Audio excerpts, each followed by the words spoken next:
Hi, I'm Kacey. And I'm Gianni. I never finished reading the Animorphs books as a kid, and I still haven't as an adult. And I've never read them. We can't tell you where we live. But we can tell you that we want to revisit these books as adults and dive into what we would keep or change if we were to put it on TV. Two friends, 50-something books. Welcome to morphinbuddies.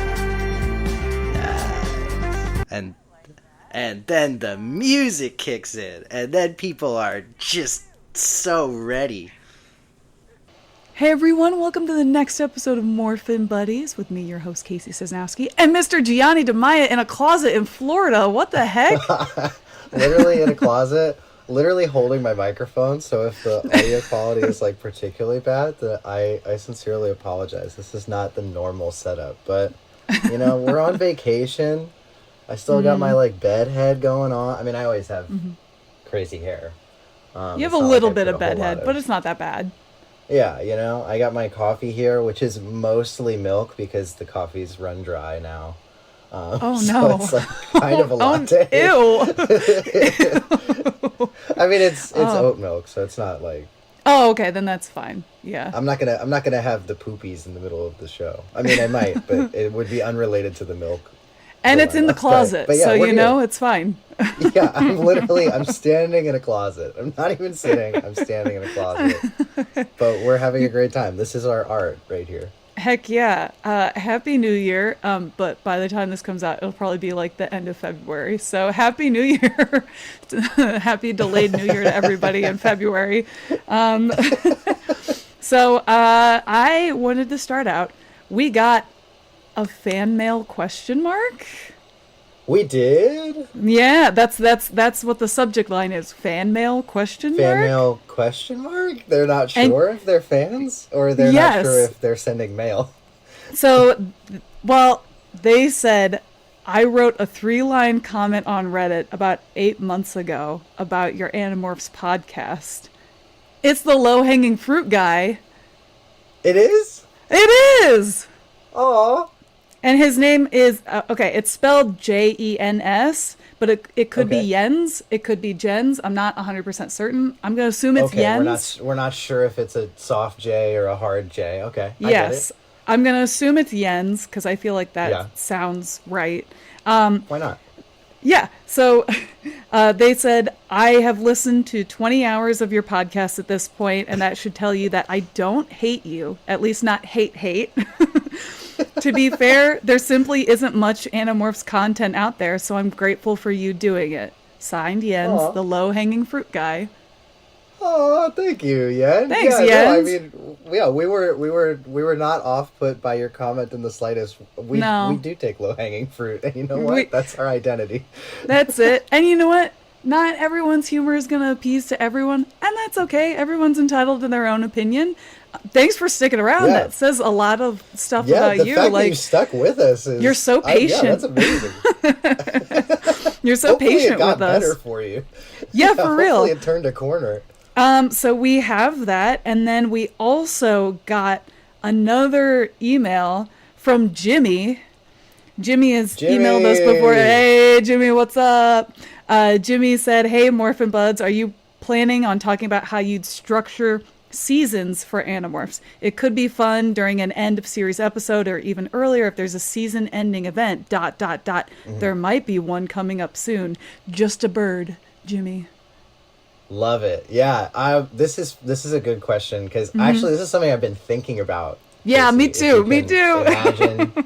If you can imagine me thinking, I wanted to do when we got to episode 20 or when we got to book 20, I meant. I wanted to do like a superlatives for like best moment so far, best character so far, worst character so far. We all know who it's going to be, but like I wanted to do that, and then I wanted to see if we could, based on like the 20 books, figure out how many seasons we would have. Okay, so Jimmy, I think it'd be fun to do like per 10 books from that point moving forward. So I think so. I don't know. Yeah, let's save it. I'm soft pitching it right now. So let's No, I think that's a great idea. And honestly, I've also I went back and I listened to all of our episodes recently because today we're releasing an episode, and then tonight I wanted to release like a best of 2024, where like the moments that I found to be really funny or you found to be really funny, and just put them all in like a super cut together.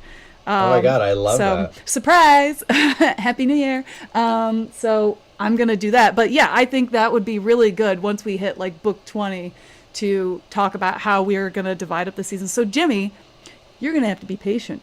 You're going to have to be on your little tiptoes in anticipation.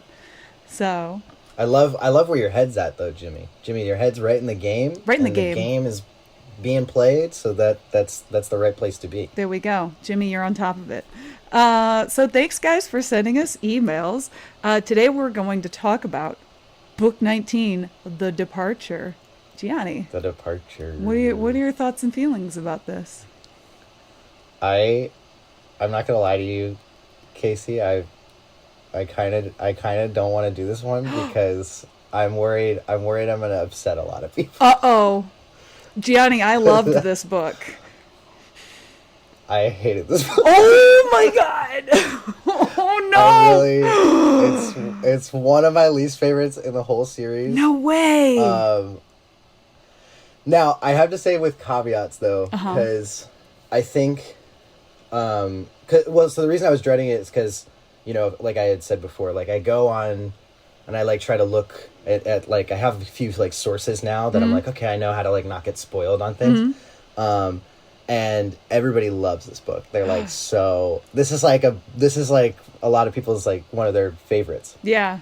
From what I gather. And I don't know if you're an emailer person, maybe you have a different opinion, but I think from what I gather, it seems to be a general consensus that this is like one of the best in the series.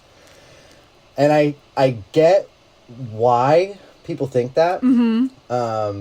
This book does have good things about it. Sure. I think it's the best dialogue that Applegate has ever done. I think there's really, really great thought-provoking ideas about morality as it ties to soldiers in war, like the average common soldier who maybe doesn't necessarily want to be a part of the fight, but still has something to fight for. And how that sort of like morally can realign or readjust your values dependent on, you know, sort of selfish desires or however you see them, if you see them as selfish desires, right? And I think that is definitely the hallmark of this book. It's definitely why people cite this book as being so sort of pivotal. Everything around those dialogue moments is, I'm trying to find like polite way to say, is I think like a direct slap in the face to the reader. Like I so like even from, and I'm trying to be like as spoiler free as possible, but like we just kind of have to like dive into some of these things, but even from the outset, like the thing that sets everything in motion with Cassie, like quote unquote leaving the Animorphs, right, is so benign compared to everything else that they've already been through, and needs a more fractious moment. Needs something that moment. really like incites that. The Yerk that then finds out everything, right? Needs to have some sort of narrative or plot reason to not immediately be like, hey, well, you know, we could just get this war over with. Like, they're all, you know, those are the Animorphs right there.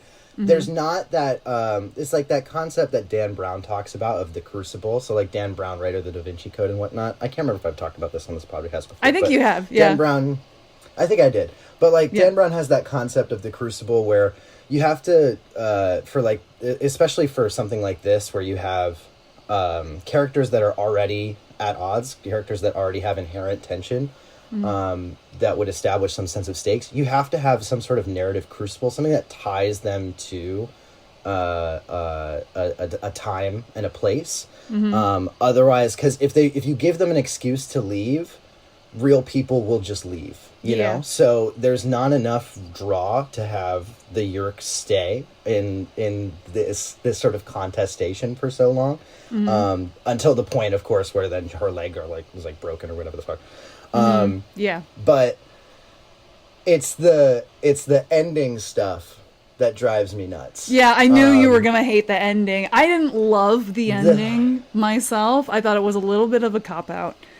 But I mean, a cop-out is an understatement. This is like, we're pulling a rabbit out of a hat, and also the rabbit is a Tyrannosaurus Rex, and it's a lizard, and it's also a chicken that flies. And it's also the Ellimist. Wait, hang on! Right.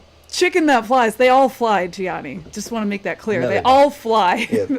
They all can fly. Yet they don't. And so when you like just pull this like kind of crazy role reversal, it's done so callously. Yeah. It's like a total like passing, like, who gives a shit? Like, oh yeah, by the way, well, if they can change, then actually it restarts the ridiculous, insane to me. I don't know then how you justify having Cassie in the Animorphs moving forward based on her decision making in this book. Because, and I understand, like, I think it's really interesting to have Cassie be like this moralistic one in this group, and it has been interesting in books past, and it's interesting here. This is just like, there is now we have reached the limit to which this is now an acceptable thing that you can be a part of this group. You are already willing to quit. The only logical conclusion is that you retire. There is no justification for Cassie moving forward to be a part of these books. And the fact that it didn't immediately end with her retiring is insane to me. I think that also she completely then rescinded on her exchange, her part of the bargain with the Yeerk. So why would the Yeerk not rescind on their part of the bargain? Which is a complete liability to the Animorphs moving forward. Everything about this is just, it's blind faith that does not exist in any sort of war circumstance. I don't buy it. I don't like the implications this has on the series moving forward. I think it weakens the series moving forward to have Cassie be a part of the Animorphs. And I think that this book, despite being well written, in particularly in those middle sections, I think completely squanders its goodwill. Wow. Strong words from Mr. Gianni. Sorry. I'm the guy that liked the reaction, though. And all of you guys who love the Animorphs don't like that book. So, I mean, you came here for the hot takes. This is the hot take. Hot takes with your lukewarm milk. Milk coffee. Yeah, but tell me what you liked about it, Kate. I did really like the dialogue stuff. I did like that it was more a secluded story with Cassie and Karen. I do agree with you on some points. There is no real reason why Karen sticks around to watch Cassie and hang out with her and like save her life, you know. There's no real reason for her to do that. Until she breaks her ankle and then she can't. I agree. I didn't like the ending that much. I came up with a different ending for myself, which I'll bring it up when we get to the end of the book, that I think would fit a lot better, and it would make Cassie, I think, a stronger character and give her motivation to rejoin the group.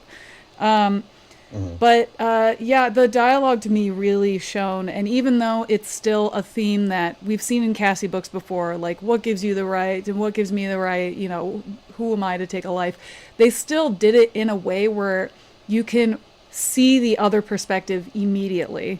And they say, well, I'm a parasite. Does that mean like I can't live? Like there was real emotion there between the two, and kind of going through, you know, who has a better right to live, who has a stronger right to live. And I think that was a really good discussion, and they don't really give you an answer by the end of it, which I really liked. There's no clean cut like, oh yeah, and this makes sense and it's all tied up and put together. Like no, those questions are still kind of unanswered, but they're more thought about. They're more, there's more nuance added to the discussion now. And I really liked that. So, yeah, the dialogue was the best part of this, and I liked that it was mostly focused on Cassie until the very end. And, yeah, I was a little disappointed by the ending, but the dialogue in the rest of the book, I feel like kind of made up for it for me. I still don't like it. I don't like it more than The Reaction. I still think that's the best book that we've read. But I feel like for me, this would be a strong second place. Like I really enjoyed it. Sorry, Gianni. Dang, yeah, wow, second. Yeah, no, I have this like bottom 4. Wait, is it above The Secret? Please tell me it's above The Secret. Oh yeah, definitely above The Secret. Sorry, I just hit a coat hanger in this closet that I'm in, so if you heard that sound, that's what that was. I have it right now. I have it just under The Escape. Okay. Which is also an ending I hated, but I don't think. I think that I don't know. I just think there's some rose-tinted glasses because it's the most interesting way that Cassie has ever been explored. I was gonna say it is the best Cassie book so far. I feel like insofar as like I think that the dialogue is concerned, I think I agree with you. It's just everything narratively that props up those interesting concepts I think is just so I fail to find another word other than insulting to the reader. I just think that all the investment that's just been brought forward into the Animorphs as a whole, and I also I guess this remains to be seen in how the rest of the series unfolds moving forward, but like I kind of take issue with the overarching idea that we can have sympathy for fascists. Like I think that that's kind of damaging proposition to put in front of the youth as well, like the young adults that read this book that then think that, oh, actually maybe there were some good Nazis. Like, no, man, that's just not no, I disagree. I disagree with the fundamental premise that and that's not to say that there's not interesting thought-provoking ideas that can be elicited from that, but I don't think that Applegate is willing to draw the conclusions to their natural fold, because I think it's really interesting to have the antagonist of this book, like that moment where they're talking about like, well, you call us slugs, like, or that other moment where they're talking about how not being able to see, and like that's what my life is like all the time, and you would just relegate me to that, and I understand, but you're imposing that will to try to make your life better selfishly. Yeah. There's no justification for that. And at the end of the day, punch all Nazis and kill all Yerks. That's just where I stand. And same. I don't think that this book is brave enough to have that be the conclusion. And I'm also just like, well, then why don't they just infest the Chi? Because the Chi can keep them safe in their heads and give them Kandrona rays, and they don't have to control and take free will away from somebody else. Like that's a good line to like contemplate and think about with this book. Like, where do you draw the line with having sympathy for the Yerks? Like, yeah, you can absolutely have sympathy for them, but at the same time allowing them to take away the free will of someone else. Like, they can even say, oh, I'm not going to take the free will, I just want to be able to see and to live. Okay, but you also have control over that person. How can we possibly trust you not to take over that control if, like, the person sees something and then the Yerk's like, well, I want to go over here and do this. Like, they're going to force them to go over there and do that, and boom, that free will is taken away. So while, yes, it absolutely sucks that this is you as a creature and this is the only way you can operate, I don't know what to tell you. Like, I find another species that they can keep you alive without you having to take away the free will from another species. It's just like... Yeah, there's plenty of symbiotic relationships that exist in nature that don't infringe on the actual fundamental way that, free will. That these species coexist. Yeah, so I have no sympathy for it, and I think that there's too much drawn from this book, and I think that I stand by my takes. Mm-hmm. I know that people are gonna be. Oh, I can hear the keyboards. Upset. I can hear the keyboards. I could hear it clacking. But I think I'm right here. I think this book causes more damage than good. All right. Well, that's an opinion. Anyway, just kidding. So should we get into the departure then? Should we go through it? Let's please. Let's talk. Yeah. Well, I do like that the book opens up with Cassie ripping out a Hork-Bajir's ankle and throat. That's cool. Yeah, it opens right on action, which I think is really strong as a point for the book. I think it's clear, at least to me, I don't know how you feel about this, Kacey, but this really felt like a book, more than any of the other ones in the main series, that feels hindered by the required word count. Because it feels to me like Applegate wants to start this out with a little more fluidity and a little more gradual, let's get to this decision. And it feels like all of the meat is stuffed into the middle of the book. I gotta get there quicker. Yeah. I agree. Not a bad thing necessarily, but I just it was the one time I think in reading this series that I was like, oh, I think she wants this to be longer. Yeah, I kind of got that sense too, and I do feel like she's like, well, I need a reason to have Cassie be upset and rage quit the Animorphs. And I don't think them killing the Hork-Bajir is the right thing for her to leave on. I understand it's things have built up for her, and for her it feels like it's getting worse, harder and harder to stay in the Animorphs and keep doing this over and over. Yeah. Especially with the last book with the dinosaurs, where she kind of went on a little rampage. But there needs to be something else. There needs to be a higher cost that she can see. I don't know if it's the death of a child or something, or I don't know what it is, but it can't just be she kills the Hork-Bajir after Jake tells her she doesn't have to, but she does it anyway because she wants to, and then she feels nothing afterwards, and then she's like, well, I can't do this anymore. We need more than that. Yeah, I think I actually wouldn't mind, and I think in a show maybe it makes more sense because it has a little bit more fluidity to it from episode to episode. I wouldn't mind actually just her sitting the group down and talking about that moment when she lost her shit as a T-Rex. I think having a narrative tied to In the Time of the Dinosaurs, which, I mean, maybe I'm wrong. I don't think that's really going to come back in any sort of major monumental way.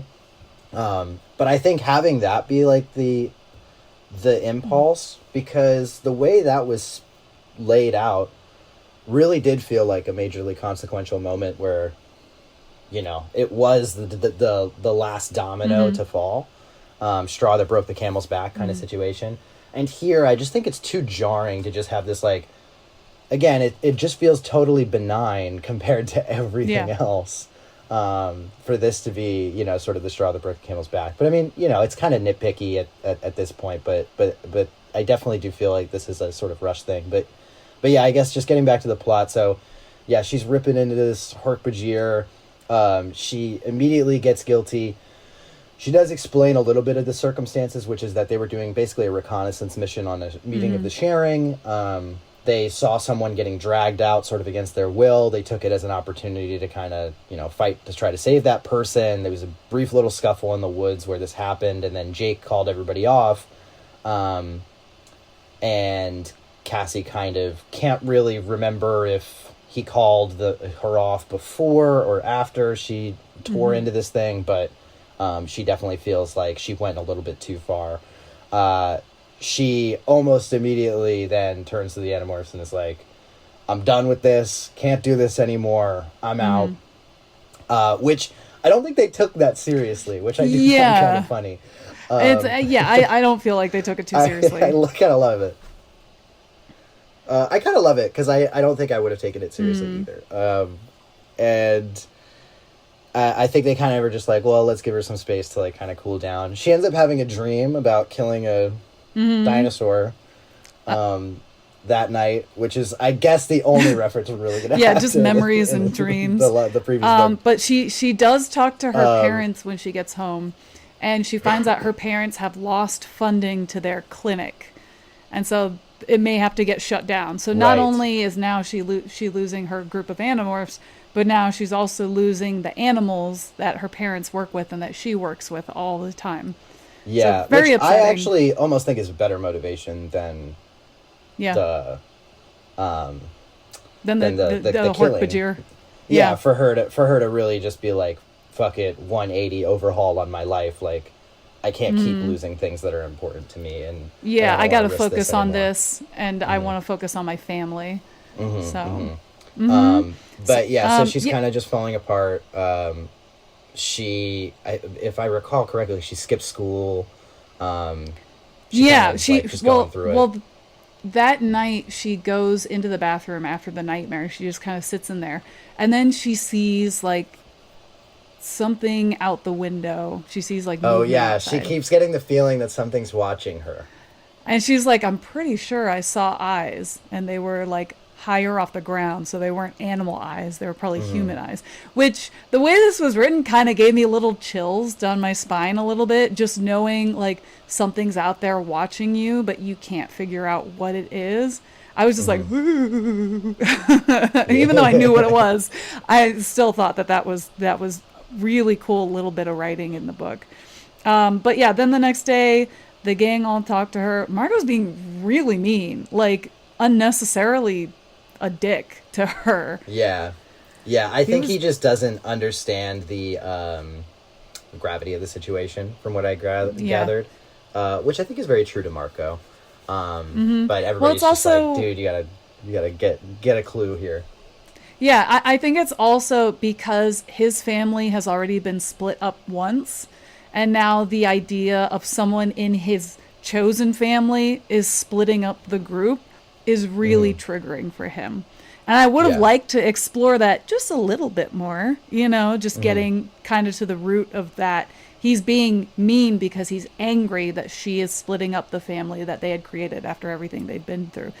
So I kind of wish someone had prefer a reversal, actually. I think I would almost prefer if Marco was like the one person who understood, but I don't know. I mean, it's like kind of I get fan fiction-y kind of idea, but being like the one guy who is from sort of broken family, I think maybe understanding kind of how that's affecting everybody. If he was actually the voice of reason, I think it would be a big moment for Marco. But I think that would have been a better moment. Marco don't get many of those. No, not unless it's his book.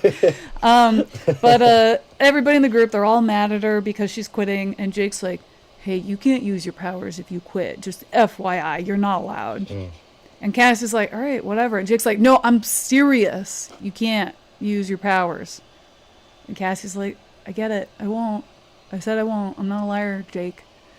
And Jake's like, okay, we'll see about that. And he walks up. Yeah, let's put a ban on your girlfriend, dude. That'll get you laid. Yeah, let's tell her what she can and can't do with her own autonomy. That'll do it. Yeah, that'll do it. Yeah. I mean, like, do it. When I was reading it, I was like, all right, Jake, you can't enforce that, but you're a child. I get why you're trying to say that, because like I get it, like the whole point they were given powers was to fight the Yeerks and to not use it for fun, even though almost every single fucking book opens with them using their powers for fun. Always. But yeah, just the fact that he's like, well, you can't do it, and Cassie's just like, yeah, whatever, I don't care, fine. No. You can't control anybody's autonomy, and you shouldn't have any control over anybody's autonomy. So this guy, man, this guy, this fucking guy.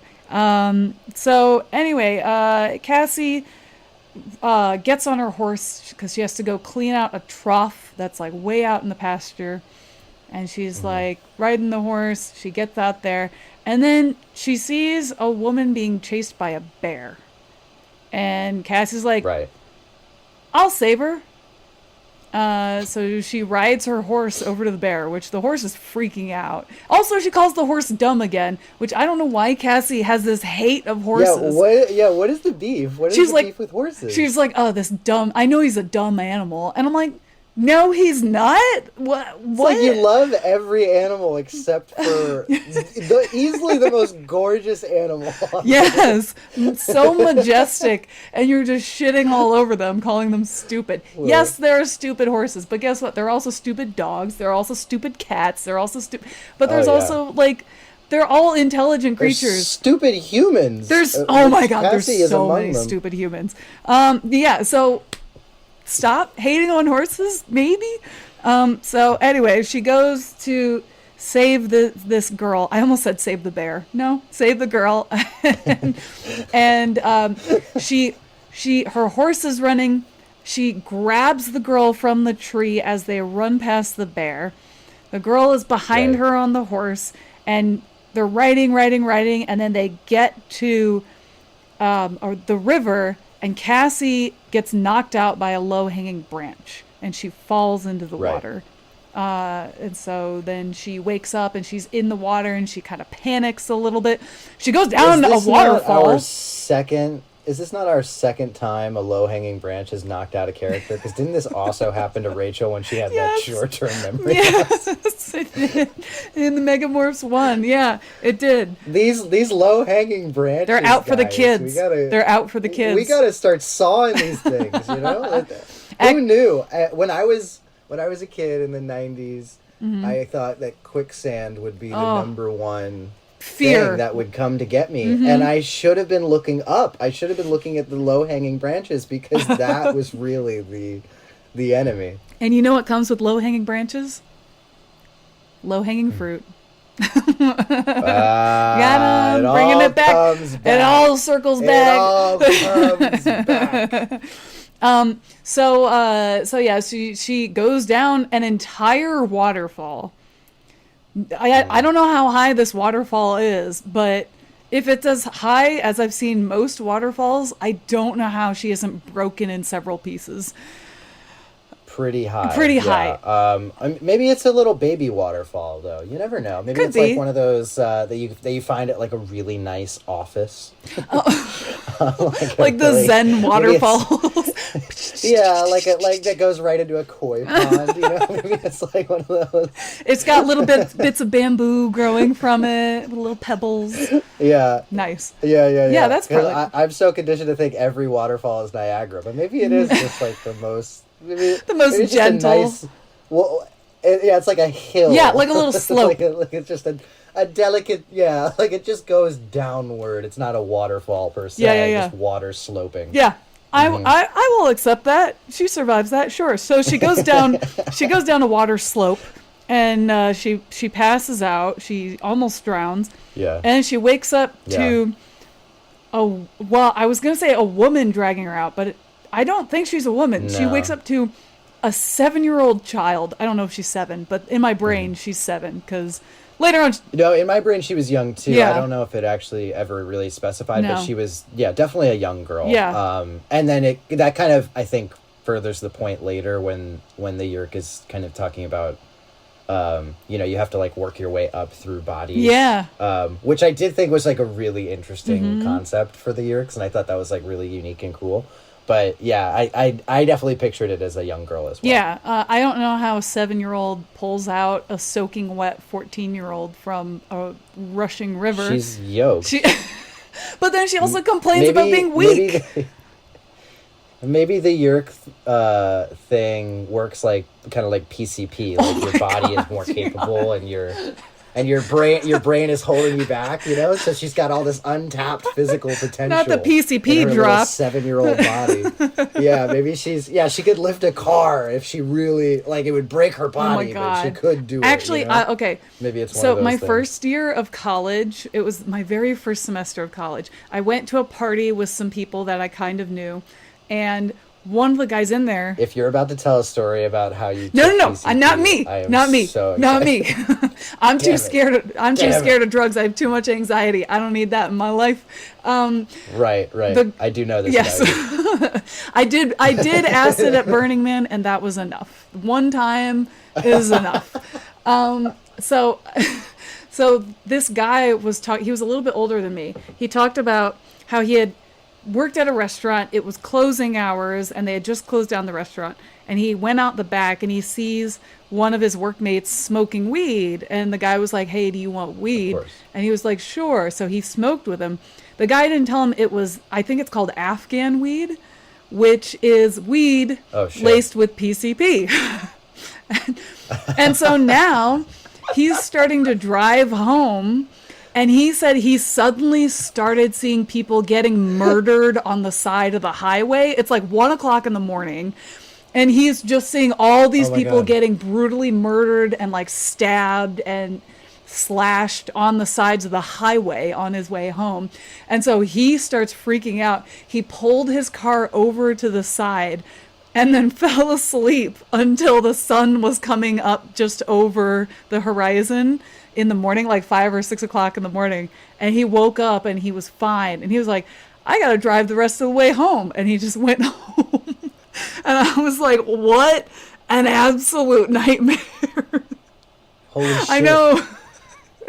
So, yeah, that's the only story that I've heard of with PCP. And God. I don't want to do it. I don't want to do it. Don't make me do it, Gianni. Wow. Yeah. So basically, that's what the little girl is going through. Yeah. Wait, Case, real quick. I gotta plug the computer in. Hold on. Okay. Yeah. I'm gonna keep rolling. Keep rolling. You know what, though? Real story. Like, there was one time where Bad Movies Podcast, we, like, took a bathroom break. It was, like, me and my friend Connor. And I don't know why, but, like, we had both just, I guess, drank too much water. And we took a bathroom break for, like, 4 minutes. And the whole thing was left in the episode. Oh, what the fuck?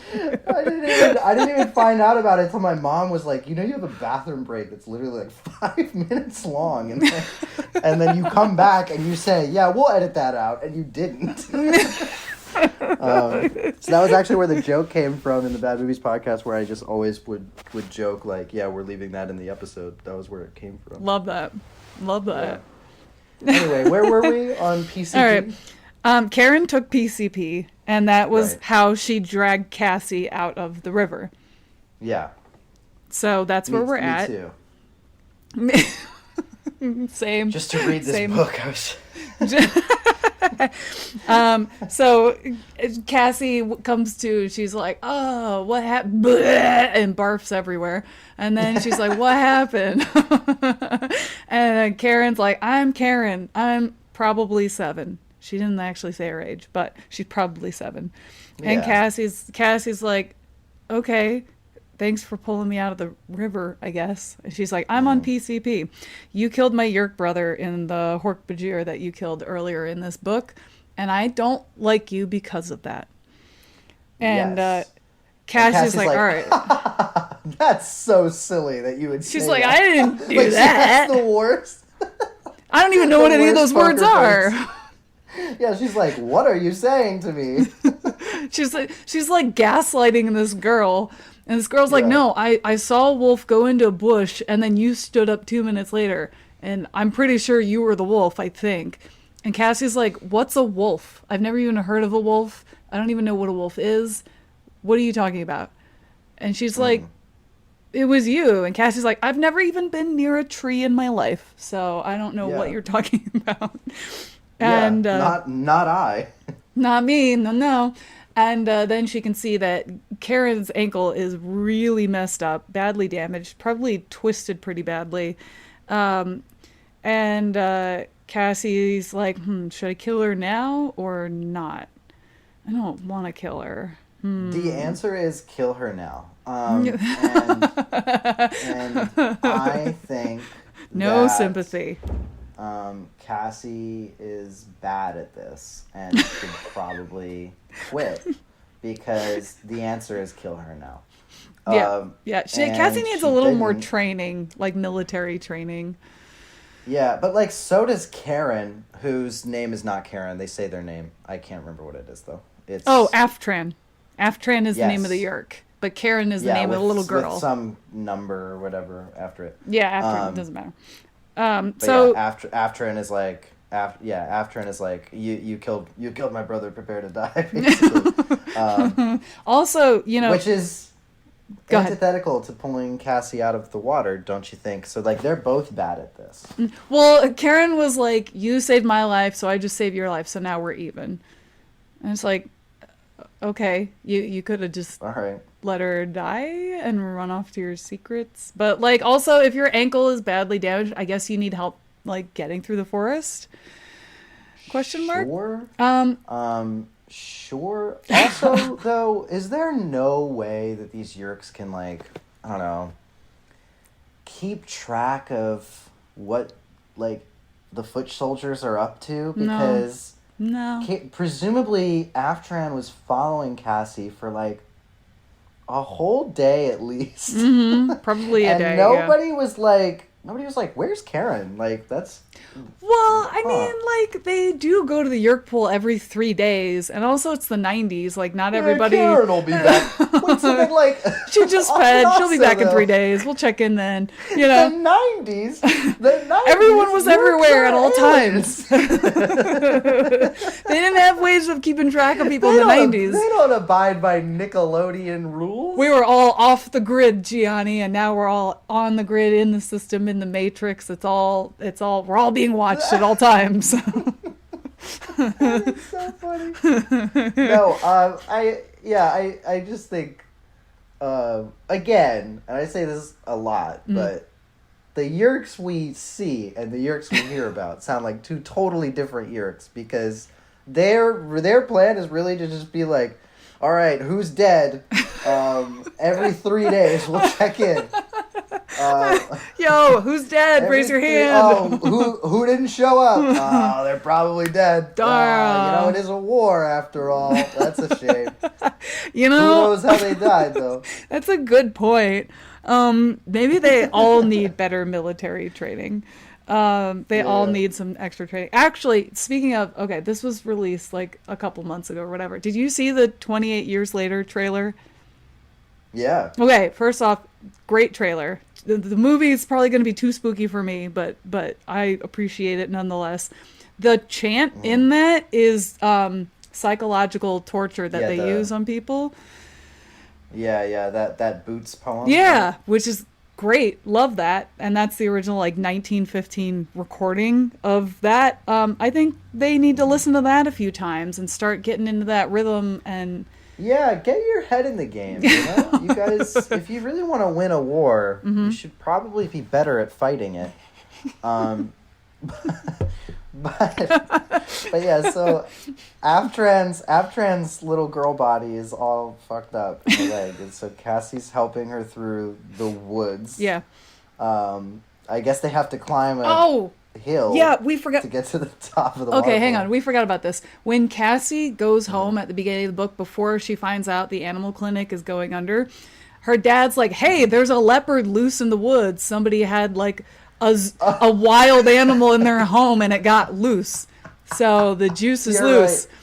Right. I totally forgot. Yeah, I totally forgot about this leopard, which I thought was kind of a nice little kind of interesting thing to put in there. I don't necessarily think it needed to be a leopard that got loose. I think it could have just been, I don't know, maybe a cougar that just lives in the woods by waterfalls and mountains and stuff. Anything native to the region. Yeah. I mean, if it has to do with Cassie, the rule at this point is it has to introduce, like, the craziest possible animal that they can find. Yeah, exactly. Which is fun. Don't get me wrong. I'm not upset about it by any means.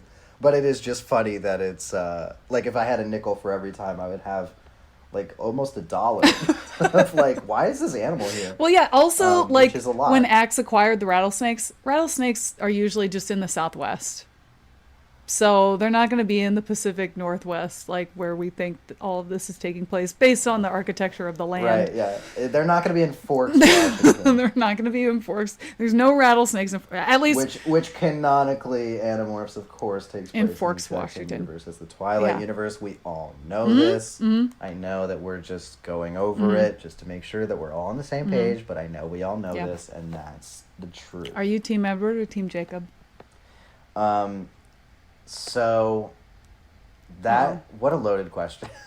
I'm definitely not Team Jacob, I can tell you that. Yeah. The question is, am I Team Edward? And I would say I'm not Team Edward either, except... Are you Team Bella? No, I'm kind of Team, like, whoever's gonna kill these fuckers. I'm kind of, like, always... The Sun! Team the Sun. Yeah, I'm team. What is it? Is it Michael Sheen at the end? Yes, Michael Sheen or Dakota Fanning. Yeah, do you remember Michael Sheen's laugh in Breaking Down Part 2? He's like, ah! I try to forget it. No, I reviewed all those movies when I was doing the Bad Movies podcast, and we had a good time. I will tell you though.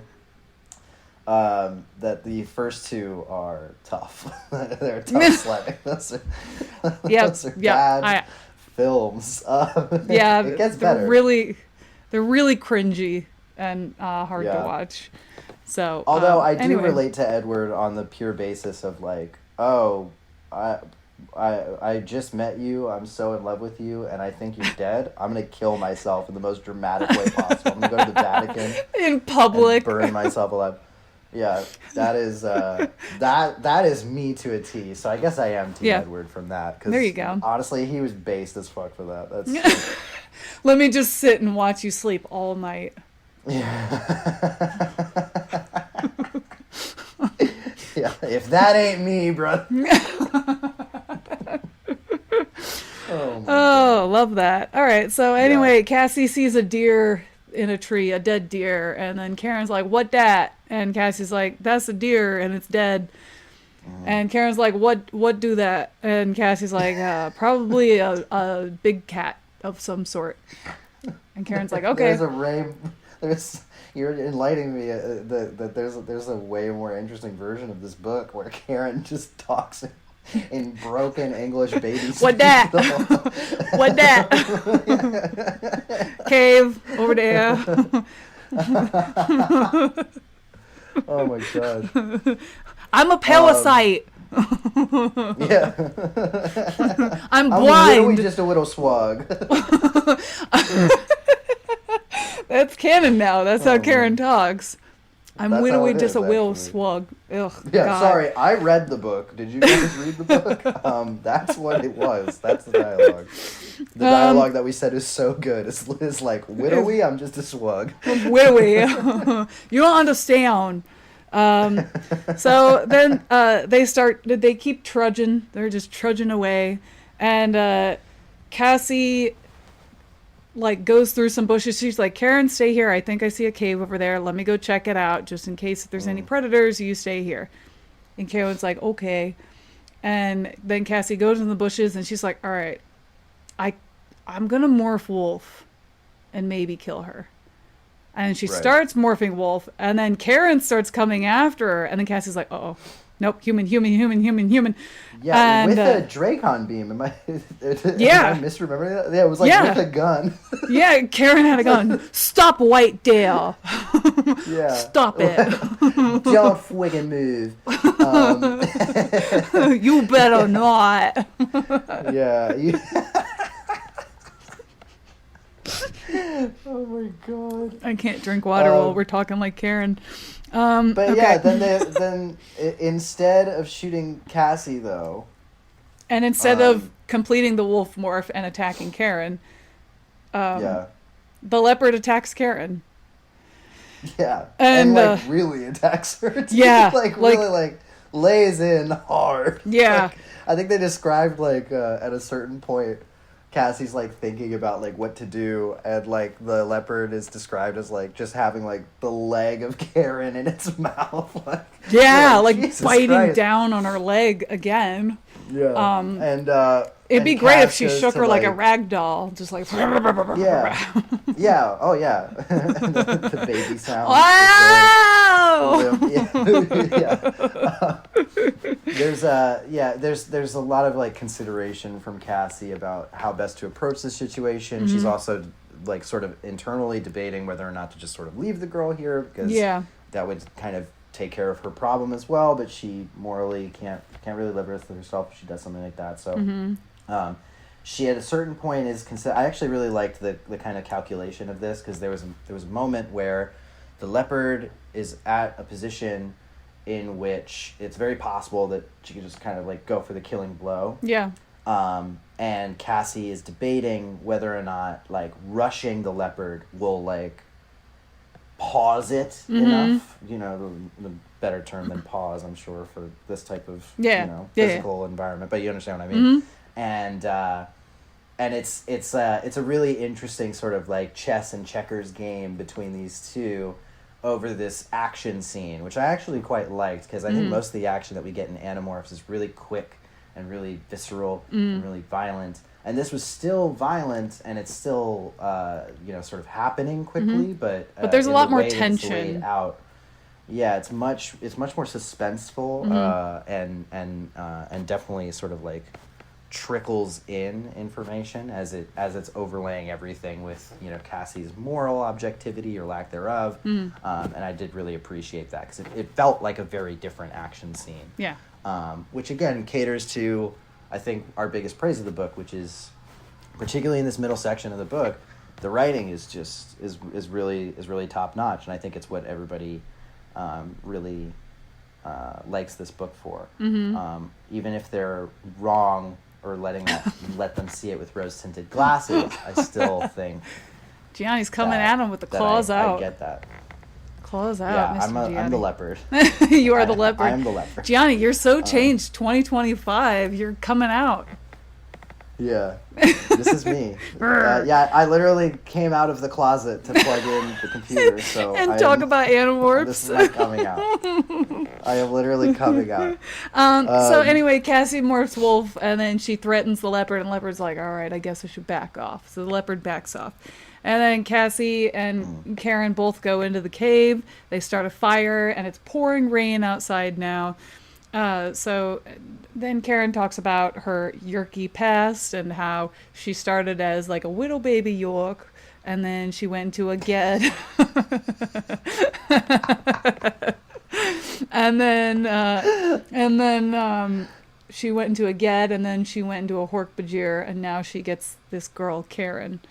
And Cassie, and then she's like, all right, Cassie, tell me your story. And Cassie's like, okay,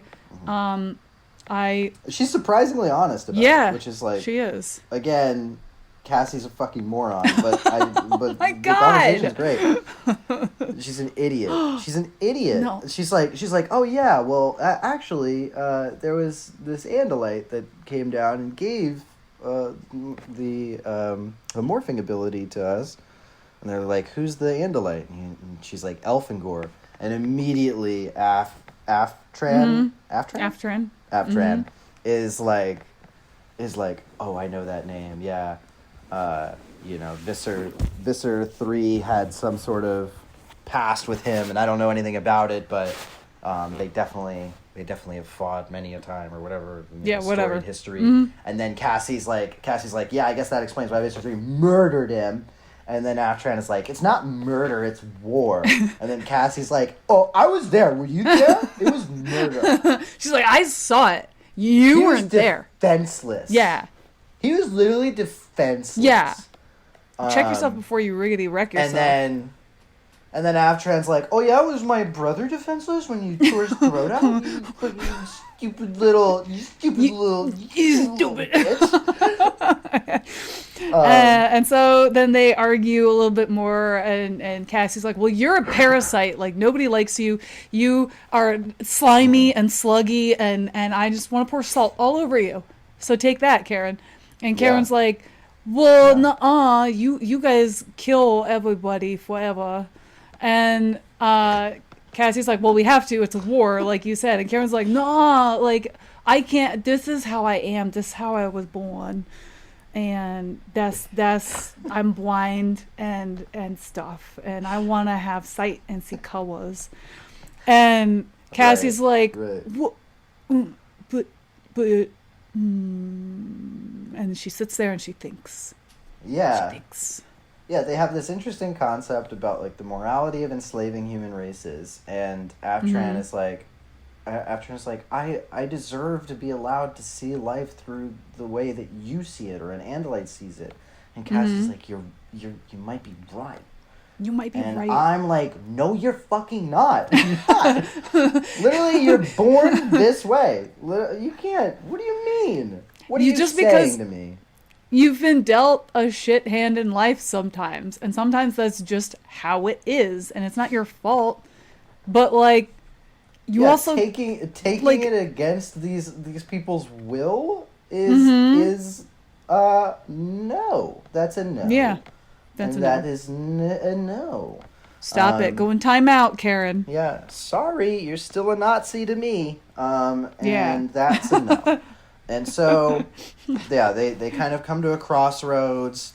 They're not really sure, how to I guess move forward from there. So they decide just to battle of wits. They decide to take alternate shifts, watching the cave and sleeping. And in the morning, Karen wakes up. She goes into the bushes somewhere. Even though I thought she couldn't walk. I guess she can walk when it's convenient for her. And she PCP. checks the bushes. Oh yeah, it's the PCP. I forgot about that. It's a PCP situation. She checks the bushes for the Dracon beam, and it's not there. And she's like, no, they register all these guns, and we have to keep track of them, and they're going to see I lost it, and I'm going to get punished. And they're all, oh, no. Oh, no. Hey, they're not going to give much of a shit when you tell them that, oh, by the way, the Andalite bandits you guys have been chasing, they're humans, and I know exactly where one of them lives. So then Cassie's like, she starts talking to her a little bit more and is realizing she can get Aftran to kind of doubt her original opinions about the Animorphs and the human race and the Andalites and all that stuff. And she's like, all right, maybe if I push a little more with love, maybe she'll be a better person or better Yeerk. For sure. That'll work. So they start traveling back through the woods. Karen dumps more Yeerk lore. And what did I write? I wrote, she asked Cassie if she'd be a Yeerk when the leopard attacks them. I don't remember writing that. I don't know what that is. I don't know what that is. I don't remember that. But they're talking more Yeerk lore. They're talking about like the hierarchy that you mentioned earlier. Right. And so Cassie's learning more about the Yeerks. And then, she asked Cassie if she'd be a Yeerk, and then the leopard attacks them. Oh, that's yes, what okay. it was. That makes way more sense. That's that what makes it way was. More sense. Yeah. Okay, so we can cut all of that out. So now just say it again like you were really confident. Okay, yeah. Karen dumps Yeerk lore as they travel through the woods, and then she asks Cassie if she'd be a Yeerk, when then the leopard attacks them. Oh my gosh! Big surprise! Oh my god! Totally got through that. This leopard won't give up. This leopard will not give up. So they fight. Marco pops in as an osprey and helps to scratch the little leopard. And the leopard's like, ow! Yeah, Deus Ex Marco. Osprey. Yeah, and they. If I recall correctly, Marco then turns back into a gorilla. And basically says to the leopard, is like, well, you can't fight both of us. And then the leopard runs away. Yeah. And then Karen is really injured again. Shocker. And so Cassie demorphs to help her. In front of Karen. Marco's like, whoa, what are you doing? Mm-hmm. Yeah, you can't just demorph in front of this random human. And Cassie's like, no, it's cool. Don't worry about it. It's chill, and Marco's like, I mean, I guess, Gianni, who's been reviewing this with his friend Kacey, has been talking about how everybody under the sun at this point knows that we're fucking Animorphs. And Cassie's like, it's not that big. Cassie's like, it's fine. She's on PCP, it's fine. And Marco's like, cool, okay. And then she immediately leans down to Karen and is like, hey, so don't tell him that you're here. but then Marco clocks it immediately and is like, hey, I have an idea. Why don't we not? Why don't we not do whatever the fuck you're doing right now? How about we just murder exactly you? What's going on? Yeah. This is really strange. Yeah. And then Marco's like, I'm gonna go over there. I'm gonna demorph into something. You take your time, and when I come back, then you can tell me what the fuck is going on. Yeah, and so Karen yells at Marco. Marco yells at Karen. They have an argument, and then Cassie's like, "Hey, come here, Karen. I think I should put my ear up against your ear, and let's see what happens." Wink. And Karen's like, okay, and so then the Yeerk slides from Karen's ear into Cassie, because they made a deal, right? Because Cassie's like, I want you to let Karen go free, and here, you can be in my brain, so that way you're safe and not just like a vulnerable little slug hanging out outside.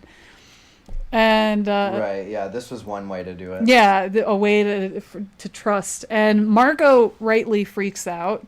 He's like, what the fuck are you thinking, Cassie? What the fuck was this? Because what the fuck was this? What the fuck was this? This was not in the plan. But it's all about them building trust with each other, Gianni. They're understanding each other. I'm not building trust with no Nazis, and I'm not building trust with no Yeerks. I'll tell you that right now. But so then the Yeerk is like going through like her Rolodex of memories, and it's experiencing all of her emotions, and it's this really sort of sweet, cathartic moment that really recontextualizes a lot of great moments for the series for Cassie, and it's really sweet and endearing. But the Yeerk is cataloging all of this information about her and all of her friends, and then turns her into a bird and is like, we should fly, and then takes off. And flies all above the trees. She sees that the controller police are going through the woods looking for Karen and Cassie. And then she also sees the Animorph buddies flying in their bird morphs coming to try to save Cassie. Yeah. And so Aftran, now in Cassie's brain, flies over the police and thought speaks to them saying, hey, Andalite bandits are coming. You better head towards them. And flies away. They're all like, what happened? Yeah. And so they're like, Andalite bandits. So now the cops are going to head for the Andalite bandits. And Cassie, Aftran as Cassie, lands on the ground and demorphs back into Cassie's regular body. And then she forces Karen's head back next to Cassie's head so Aftran can go back into Karen and be out of Cassie now. Which was exciting. And then Aftran says, hey, Cassie, you want me to just be a Yeerk and live my life the way I am? All right. You got to be this caterpillar. For the rest of your life, you got to be this caterpillar. And Cassie's like, wants an exchange. It's like, what are you gonna give up in return? If I'm giving up seeing life this way, what are you gonna give up in return? You're gonna give up your life. You're gonna be this little caterpillar. And Cassie's hell like, yeah, brother. Cassie's like, hell yeah, let's do it. Fist bump, high five, drinks all around.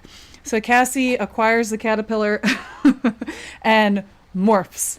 And then we switch to Jake's perspective. Oh, and Jake, brother. Oh, brother. Look, Gianni, also, if Cassie just leaves the Animorphs, there's nothing good going for Jake. You know what I mean? We gotta have something good for him. Yeah, oh no. No, this would have been a cool surprise, except they make mention early in the book that Cassie's like, well, whatever I can't fill in, Jake will probably fill in. So they kind of like tell you this shift I didn't even see that. Which I was a little. So then when it happened, I was like, oh, okay, this is what she meant. So that was a little disappointing. But yeah, they end up finding Aftran back inside of Karen. So slugged his way all the way back to that little child, and then they see that Cassie is now a caterpillar. It's too late. It's past the 2 hours, and she's stuck in that caterpillar.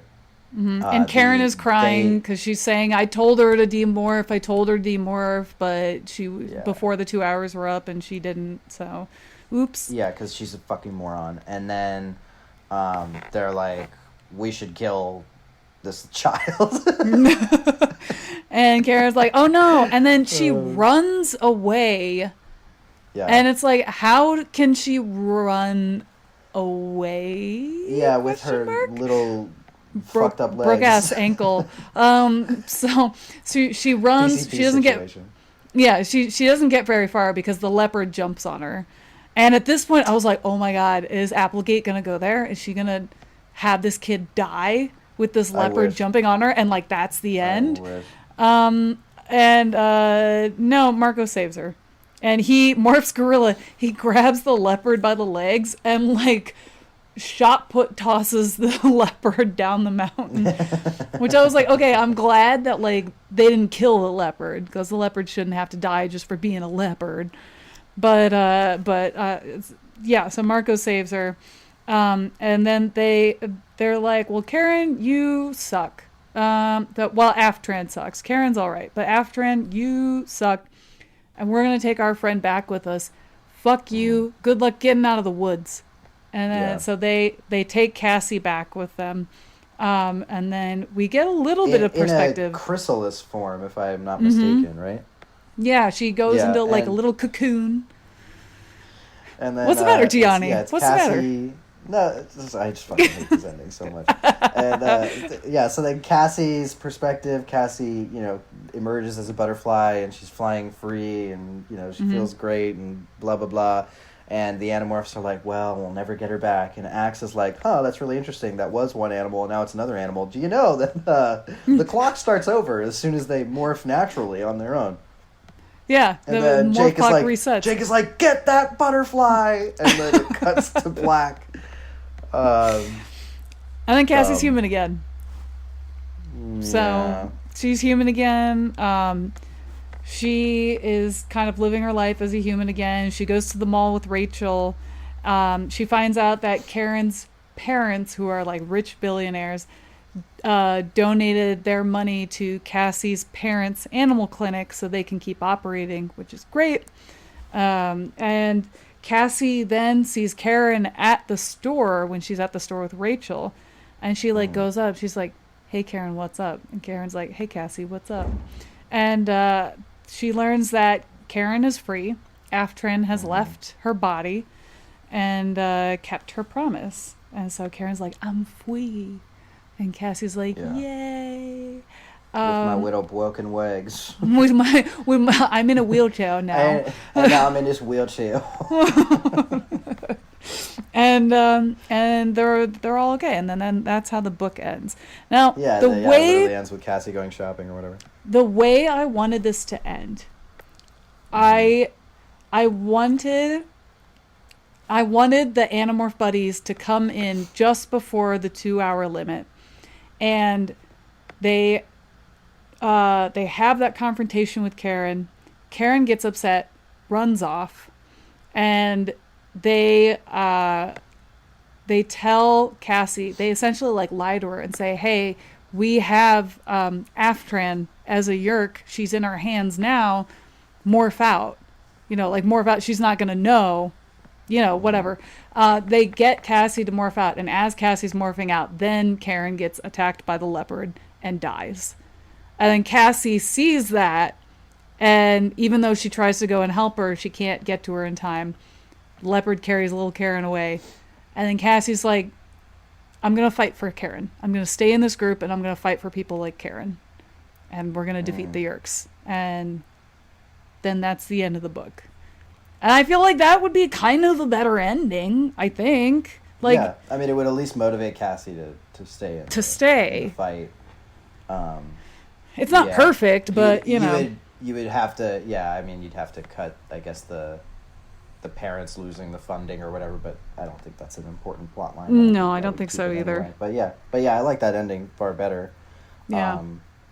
I think it makes more sure. sense, and it's sadder because Cassie, again, is so empathetic to everyone around her, and her seeing that, it's like, all right, it's nature, but I don't want people like Karen to die. Yeah. So I think ultimately where I land on the departure is I would cut it entirely, and I'd take all of the interesting conversations that you have in it, and I would put them in the captive instead.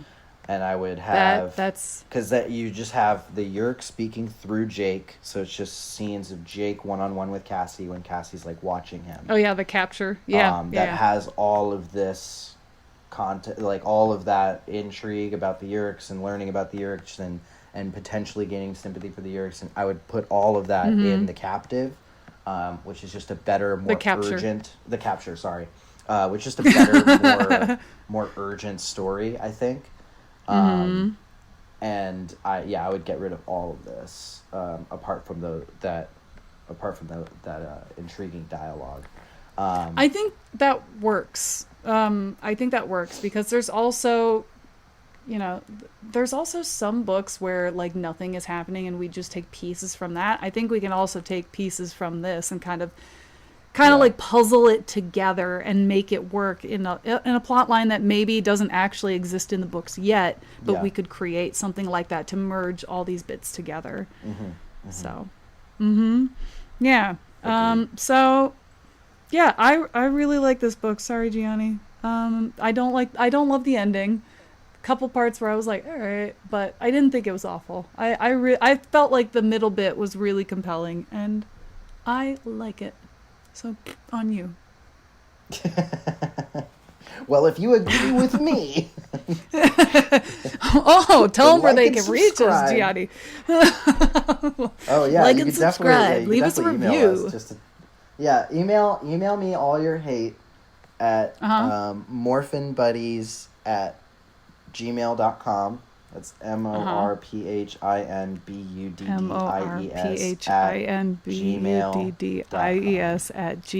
@gmail.com. Tried to make that as confusing as possible. No, that'll work.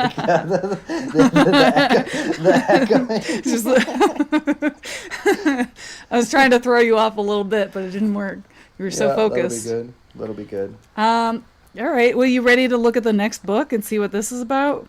Yeah. What is it? Is it the Discovery? I'm going to tell you the cover is cursed. It is the let me double check. The Discovery. Okay. The cover is, I don't like this cover. This cover makes me uncomfortable. All right. It's loading. Excellent. Oh, jeez. This website was making my computer have a stroke, so let me type it in. The fans are loud. The computer's hot. Yeah, Jesus Your poor computer's Christ. having a hard time. I know, right? And it's so funny because I think it really is just... What the fuck is this? Sorry, I don't even know what I was going to say, but what the fuck is this? I hate it! Oh, are we for real? You can't be serious. What the fuck What are you looking at? What are you looking at, Gianni? What the fuck is this? For the not the pocket. Come on, man. He's Dwayne Johnson posing. Oh my god. Or it's Kevin James in that King of Queen picture where he's just shrugging the shoulders. I'm just a guy. Yes. I'm just a little guy. Oh my god, yes. You're so right. That's exactly what this is. Holy shit. So what it's, what do we have on the cover like here, Gianni? Yeah, it looks like Marco, and he's like dressed like he's Dwayne Johnson in that one meme. He's got his hand bashfully tucked into his pocket with his nice little black belt that looks like it was borrowed from his dad. And then the second image is just immediately you go right into the curse of this. What's he turning into? He's turning into it looks like a snake, like a little cobra of some kind. Mm-hmm. Yeah. And good God, yeah, the way they fold out that face, he looks like he's being like waterlogged And then he's just and melting. Then he's like shrinking and melting into this like this cracked porcelain figure. Oh God, this is just horrifying. In the third image, you can see one of his thumbs is so long, and I don't know why that thumb is so long. Why is that so long? You're right. Oh God. God. Jesus. And I like that he looks like he's wearing a crop top, like a little bandeau. Yeah, in that third of sorts. Yeah, that's so funny. It's cute. Oh my gosh. So all right. Well, do you want a little description for this book, Gianni? Yeah, why not? To give you an idea. Yeah, this has become fun because I feel like my guesses have been worse with the description because they're so vague. It. Oh, yeah. Okay. Here's a clue. Did you read the tagline? Read the tagline on the cover there. Get ready. There's a brand new Animorph. Oh. Wait a second. Okay. So we're getting a new buddy? Looking in the description, it says, the blue box Elfangor used to create the Animorphs has been found by a kid named David. David has no idea what he has or what it can do, but Marco does. And when he sees David with it, he knows the Animorphs have to get that box at any cost. But what should have been a simple plan ends up going horribly wrong. And David is on the run with the Animorphs and Axe. Now they have only two choices. Turn David over to Yeerks or make him the sixth Animorph. What's the dilemma? What, does David just suck? I mean, I don't know. Really, I think that's not really a toss-up. Well, I mean, it's the way my thought is like they're being chased after by the Yeerks now and they're trapped somewhere. And they either have to give David up or keep him as one of the Animorphs. Or just keep him as one of the But what if he sucks? What if he sucks? What if David is a 75-year-old man? How bad could David really be? Like, David would have to be pretty fucking dog shit. Like, Cassie is an awful Animorph. Truly, oh my God. Truly pathetically bad at what she I does will not stand for this Cassie hate, Gianni. I'm so sorry to tell you, like, I like Cassie as a character and as a person. As an Animorph, she's dog shit at this. She needs to retire. So, David, how bad could David really do? David would have to literally be like, he would have to be like drunk.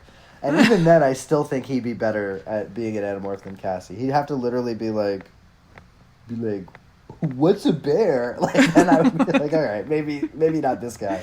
Every time someone says something like, okay, we need a plan to go get the Yeerks, he's like, we need a plan to go get the Yeerks. He's like that guy. Yeah, they're like, let's kill this guy. This guy sucks. I guess we gotta kill him. Yeah, no, I don't know. I think he would have to be pretty terrible. I'm interested. I feel like this is a plot line I asked for like 15 books ago. I think so. This is kind of cool. I think you did. Yeah. And so Marco's going to be a little that cobra. We have another one of these technology things. Although I do think if this technology is truly that easy that you could just have the box and then get the powers, we should probably safeguard that a little bit better. We need like an off switch for it. So that way you can't like maybe a failsafe, maybe some sort of self-destruct button, something. Or maybe it's like make it in such a way that, it just doesn't go into every body, the same. Sometimes it kills you, you give it like a 50-50 shot. Like an Andalite has to touch it, and that gives permission to whoever else touches it can acquire the technology, but only an Andalite can activate that permission so that it'll work for anybody. Not for nothing, and I don't know why this is just crossing my mind now.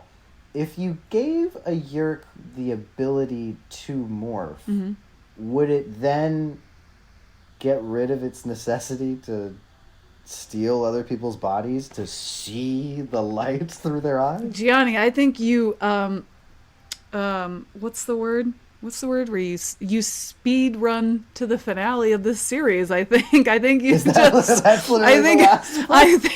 I think that's how you speed run to the end of the series.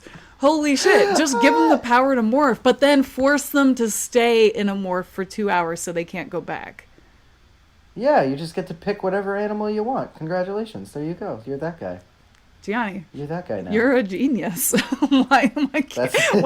That's really how it ends. If that's really how it ends. I have no idea. Wow, peace in the galaxy. I have no idea how it ends. I'm sure it's violent and sad, but like, that would be I hope it's nukes. I hope it's like Dune Messiah level. Wait, all billions of deaths. All the Animorphs morph into pieces of a nuclear weapon, and they all sacrifice themselves by blowing up Earth and the Yerk planet. I like where your head's at. Yes, and Jake presides over it all as Lisa. Jake stays behind because he's the captain, and the captain always goes down with the ship. Yeah, which in this instance, the ship is fine. The nuke is really the problem. He's like, no, I have to stay here. You guys go do the hard stuff. I will stay here and make no decisions. Sorry, fellas. Godspeed. I am the leader. I was elected as such, so this is the perk. So, well, wow. Gianni, you're kind of, that's a great idea, and I don't know why literally nobody else has thought of that in this series. I mean, I guess... like the amulets are it never crossed my mind until I heard the justification of Yerkness from our friend in this book. So, Karen. I don't know. Maybe it'll now cross the mind of K.A. Applegate and her co-writer Michael something. Michael Grant. I just forgot the last name of. I'm so sorry. Michael Grant. Thank you, Michael Grant. Yeah. That's. Hey, if you have any opinions on that ending that Gianni just gave out. I just wrote the whole series. And my work is done here. You can email us. Again, go. Our email is morphinbuddies@gmail.com. morphinbuddies@gmail.com. And you can email Sarah. Tell us your thoughts, your feelings. Tell us how Gianni is wrong about hating this book, even though it's good to hate Nazis. And fascists and all those bad people. You can tell us anything. It also doesn't have to be about morphin. It doesn't have to be about fascism. Anything, really. We're here to chit chat at the end of the day. Like we talked about PCP, I think for almost as long as we talked about morphs. Yeah, if you have any fun PCP stories, you can. Yeah, throw us a line. You know, we're always happy to just chitter chatter. Listening to some of our previous episodes, one of the transitions that I did, it was talking about we ended on like killing somebody, and then I was like, if you've ever killed anyone, you can email us at No one took us up on that. Nobody took us up. Well, no one, as far as we know, no one that listens to us has murdered anybody. I mean, if you've killed someone with kindness, Jimmy, Jens, Christina, bullet journal. I know it's one of you sons of bitches. It's one of you. You sons. Reveal yourself, and we'll be like, cool. Yeah, just come clean. We won't tell. We won't tell. Nobody. It'll be broadcast. Yeah, we won't tell. We won't tell. Yeah, you can email us whatever you want. It's cool. And thanks for listening to us, and we'll see you in the next episode of Morphin Buddies.